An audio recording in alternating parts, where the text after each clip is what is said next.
Bagaimana mengenali jodoh palsu? Oh my God. Kalau palsu bukan jodoh. Kalau palsu bukan jodoh. Jadi, suami saya palsu, Pak Mario. Gitu kan? Itu bukan jodoh. Itu adalah dua orang yang bukan jodoh, tapi terikat dalam pernikahan. Karena kalau jodoh itu baik. Jadi istilah gini, jelek sama jelek berjodoh. Ya bisa dianggap begitu. Tapi saya lebih memilih seseorang itu disebut jodoh itu karena klop. Tutup ketemu botolnya. Gitu kan. Panci ketemu tutupnya. Itu yang disebut jodoh. Kalau tidak namanya tidak jodoh. Hanya dipaksakan. Nah, mengenali jodoh palsu. Jadi yang pasti bukan jodoh ya. Gini. Apakah kita merasa sering berharap salah? Tuh. Apakah kita sering menunggu tanpa jawaban? Apakah sering kita menerima lebih rendah, kurang daripada yang kita harapkan? Gitu.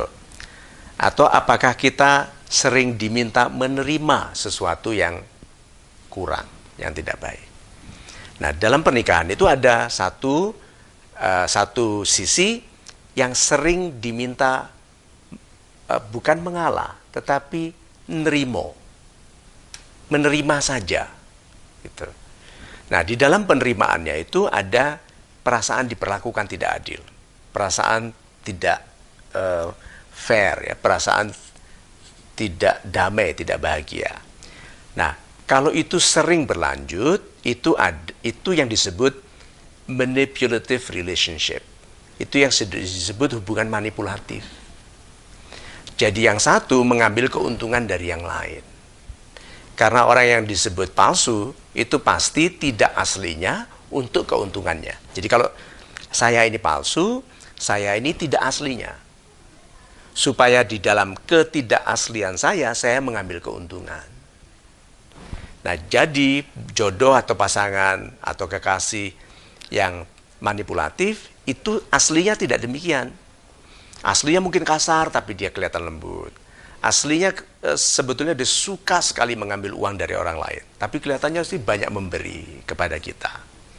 Nah, mengenalinya adalah mengenali ketidakjujuran.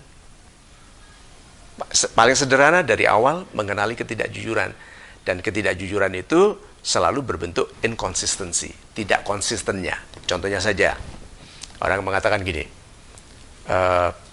Hani, katanya kamu akan melampaui hujan lava gitu untuk datang menemuiku.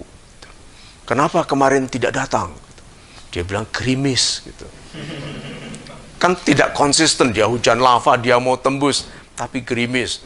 Ada yang bilang apapun akan kulalui, tapi gitu disuruh datang bilang nggak ada ongkos. Bayangin. Padahal dia bisa upayakan berhutang dulu deh kalau atau jawabannya yang paling klasik adalah kalau nggak hubungi apa? Kehabisan pulsa. Nggak ada pulsa.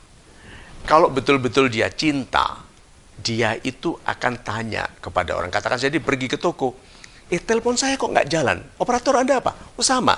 Bisa nggak saya tes sebentar? Gitu. Bilang, halo, ini aku kehabisan pulsa, tapi ini aku pinjam dari toko. Sebentar ya Pak ya. Gitu. Kalau betul-betul cinta.